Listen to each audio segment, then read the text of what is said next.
Fala pessoal, tudo bem com vocês? Bora falar mais um pouco sobre a vitória do Corinthians sobre o América de Natal, classificação para a próxima fase da Copa do Brasil, embora com algumas contestações. Preciso te dizer que o Antônio Oliveira estava desconfortável na entrevista coletiva. O Daverson foi pauta, viu? Houve uma blindagem, pelo que eu entendi, da diretoria por conta da crise no bastidor e também surgem novas lideranças, especialmente depois da saída do Cássio.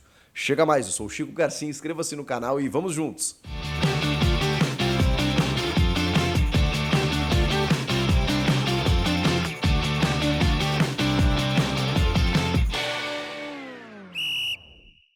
Já se inscreveu no canal? Já se inscreveu. Tem muita gente se inscrevendo aqui, certeza que você é uma dessas pessoas. Se você ainda não é, é meu único pedido para você. Bora falar do Timão?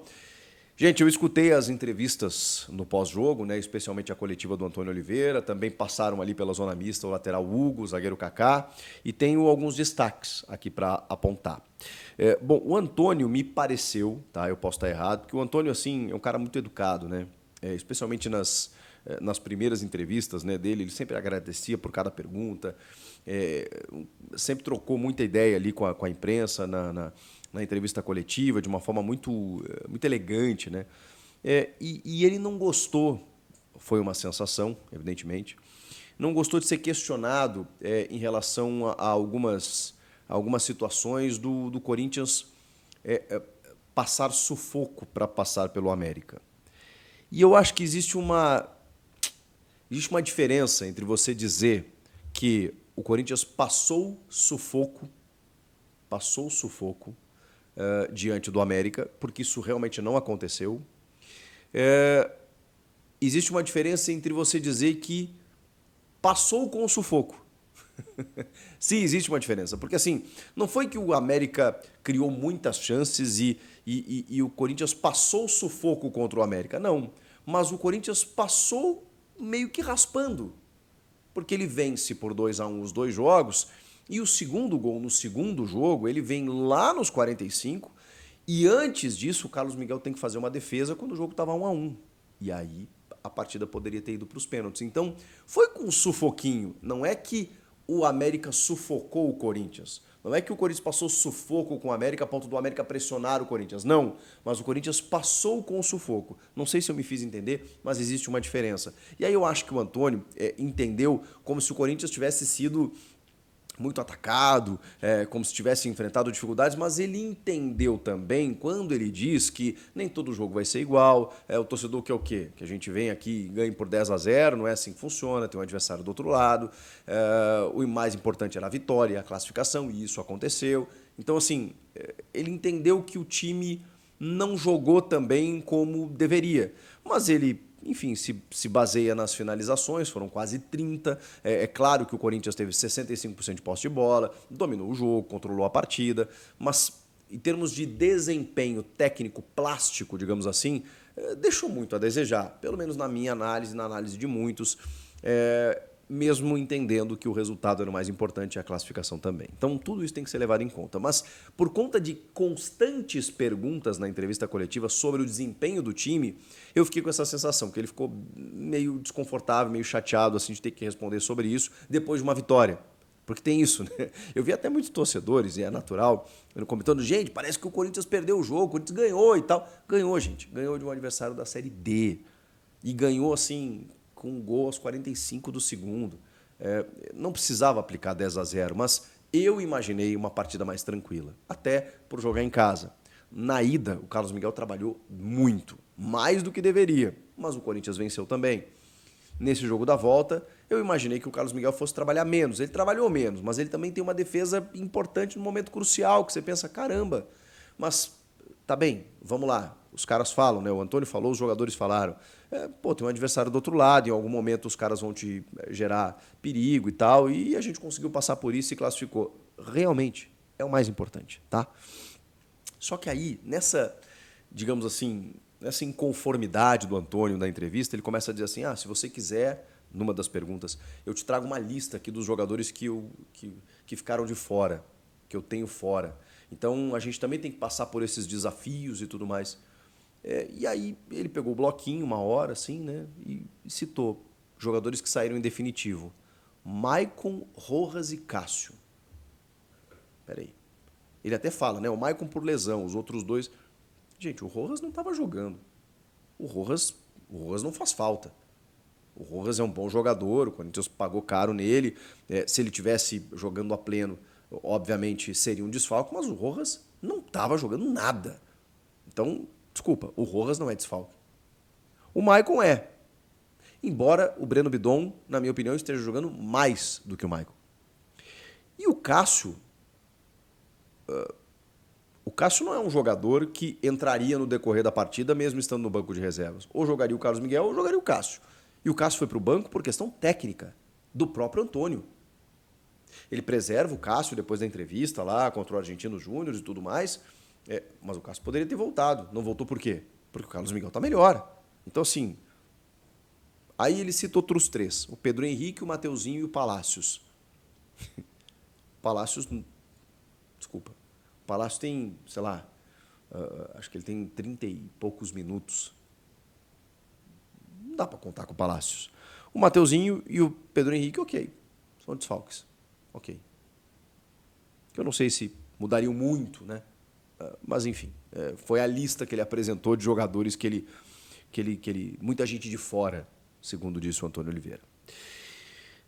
E aí, em determinado momento, ele usa uma frase: sou treinador, não sou milagreiro. Fala que o elenco é bom, mas a gente sabe que existe alguma inconformidade. E aí ele falou sobre reforços, e isso eu achei importante. Porque aí ele foi questionado se há uma conversa com a diretoria para apontar algumas carências. É óbvio que ele não fala a respeito disso, não individualiza, não fala nem de posição, nem de jogador, mas que, como eles pensam no Corinthians, ele dá uma resposta até meio ríspida, assim, né? O português é muito literal, né? A gente está se acostumando com os portugueses como técnicos aqui no futebol brasileiro ainda. Embora já estejam há algum tempo, a gente ainda se acostuma, a gente ainda vai se adaptando, né? E aí ele falou assim, mas é evidente, a gente pensa no Corinthians, então é óbvio que a gente se reúne para tratar sobre as coisas do Corinthians, esse é o nosso objetivo. Calma, Antônio. Sim, claro, ele está falando sobre reforços e deixou muito claro que estão definindo algumas contratações para melhorar ainda o elenco, para deixar o Corinthians ainda mais forte na janela da metade do ano. Ele dá uma risada quando fala sobre a possibilidade de saída, inclusive, né, do Wesley, por exemplo. Ele falou, não, espero que não, que o Wesley é um jogador importante, um jogador que tá jogando e tudo mais e tal. Então, porque tem tudo isso, né? Não basta só você ter que contratar, você não pode perder. Então tem todos esses problemas a serem resolvidos. Foi questionado sobre Daverson, né? Meu amigo Rafael Sgrilles falou assim, perguntar não ofende, né? Você indicou o Daverson, você ofereceu o Daverson foi oferecido. E aí ele deu uma risada, ele falou assim, o Daverson, eu não posso falar de um jogador que tem um clube, o Daverson está num clube. Não posso falar de um jogador que tem um clube. Deu uma risadinha e vida que segue. Próximo. Não quis dizer, mas a gente tem informação de que sim, ele sugeriu o Daverson e não sei se nessas reuniões de reforços está o nome do Daverson, provavelmente. Mas ao que tudo indica, e pelo que eu sei, a diretoria não quer o Daverson. Foi perguntado se o Coronado poderia jogar mais minutos do que jogou, porque há uma expectativa muito grande, né, pelo Coronado, até pela forma como ele entrou no jogo, entrou muito bem, e ele falou que o Coronado estava disponível, e estava disponível pelo momento que ele achasse que fosse interessante. É mais uma resposta ríspida, lacônica, resumida, sintética, que não explana muito e que se restringe apenas a essas palavras que eu utilizei. Não sei por quê, mas a pergunta do Vessone foi no sentido de, dá para a gente ver o Coronado sendo titular, por exemplo, tendo mais sequência, jogando mais tempo? Foi por um trabalho de carga, foi por enfim, por conta de estar voltando de uma parada, o que aconteceu? E ele basicamente não quis explicar. Sobre a crise política, aí ele foi questionado sobre a blindagem do elenco, como que isso chega no vestiário, né? Tanto o bastidor fervendo, ele falou assim, cara, sinceramente, nós estamos tão focados aqui, fomos blindados e não estamos preocupados com isso. Então, essa é a palavra do Antônio Oliveira relacionado a essa crise no bastidor, Augusto Melo, patrocinador, Rubão, enfim, tudo mais. Ranielli. Tem uma hora que ele fala sobre o Ranielli, que foi jogador dele no Cuiabá, e ele fala assim, eu Eu acho que o Ranieri, parece que ele joga aqui há muito mais tempo, né? E que quando a gente percebe o que a torcida gosta e o que é preciso no Corinthians, que é algo além da técnica, que é essa questão da entrega, a gente percebe que o Ranieri se adaptou. Em outras palavras, ele disse isso, né? Entendeu muito bem o que é jogar aqui. E realmente, o Ranieri é um baita jogador, mas ele, acima de tudo, entendeu o que é ser Corinthians, pela forma como ele joga. Então, nesse ponto, o Antônio tem absoluta razão. Mas eu vou bater nessa tecla de novo.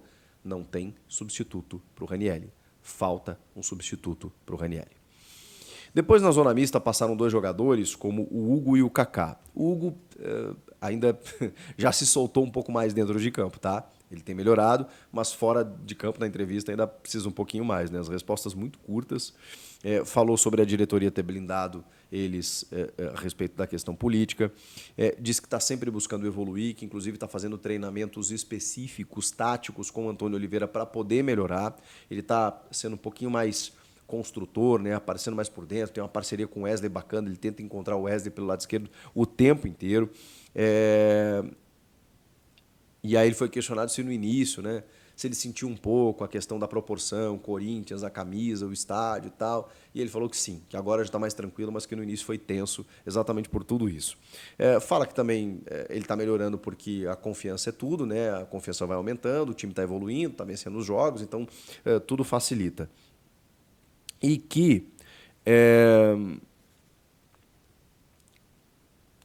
sobre o ataque do América de Natal, ele falou que todo adversário vai ter chance em algum momento, todo jogo vai resultar isso e que o importante é que eles suportaram bem. Mais ou menos nessa linha falou o Kaká. Mas o Kaká está sendo chamado de o Rudiger de Itaquera. Eu amo esses nomes. O Rudiger de Itaquera. E o Kaká é um artilheiro, né, cara? Ele faz muitos gols e ele foi questionado sobre isso. E aí ele falou que, cara, fez um gol de centroavante, né? Que fez gols na bola aérea, onde ele é muito forte, mas dessa vez ele fez até um gol por baixo, né? Ele faz um giro ali, faz um chute, presença de área.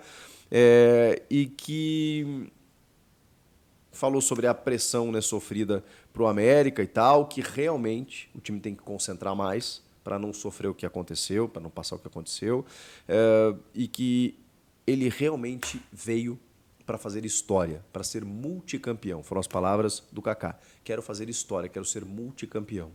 E aí, sobre as lideranças, ele fala que esse é o jeito dele, que ele sempre dá a cara a tapa, perdendo ou ganhando, que é natural eles sentirem o baque com a ausência do Cássio, mas que eles desejam sucesso no novo projeto e que a partir de agora eles precisam se unir cada vez mais, porque o time é bom para enfrentar os desafios da temporada e tudo mais.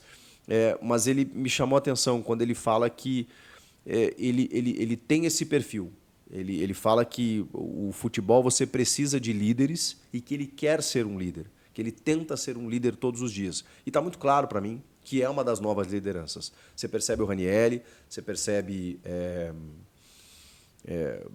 bom, o Fagner ainda é um remanescente, né? Tem o Paulinho também, mas você percebe no Ranieri e no Kaká essas novas lideranças surgindo. Não sei se o Carlos Miguel tem essa...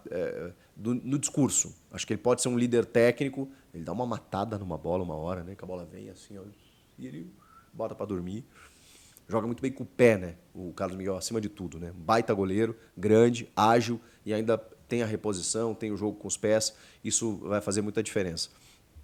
E ele, eu não sei se ele é um líder no discurso, mas pode ser no exemplo, pode ser... Cada um tem um jeito de liderar, né? E um elenco com tantas pessoas diferentes, assim, você precisa ter líderes de maneiras distintas. Agora, o Ranieri e o Kaká me parecem que emergem, na ausência do Cássio, como novas, positivas lideranças. E claro que outras podem surgir, né? O Kaká, ele tem segurança defensiva, tem efetividade ofensiva e ainda assim uma capitania, digamos assim, em termos de personalidade. Então, trata-se de uma bela contratação. Não só o Kaká, o Ranieri também. E o Breno Bidon, né? O Breno Bidon. O Antônio até falou na entrevista, né? Vocês estão falando desse aqui. E o trabalho do Breno Bidon, ninguém fala? Estamos falando, Antônio, estamos falando. Eu estou falando desse menino há muito tempo, que inclusive ele tinha que ser titular quando você mesmo escolhia o Fausto Vera. Mas não quero brigar com você, são só críticas pontuais. porque eu concordo com boa parte do Antônio, acho que ele está fazendo um bom trabalho, acho que ele é um técnico de processos, as coisas vão demorar diante de tanta reformulação e ele tem que ter tempo, né? O resultado precisa vir, o resultado veio, é o mais importante. Agora é tentar entender onde o Corinthians poderia ter jogado melhor, é fazer alguns ajustes, é trazer mais gente para qualificar e aí sim a gente tem uma perspectiva um pouco melhor para a sequência da temporada. O que vocês acharam? Concordam com tudo isso? Discordam? Não tem problema. Só comentar aqui e se inscrever no canal e eu volto na próxima. Valeu? Tchau!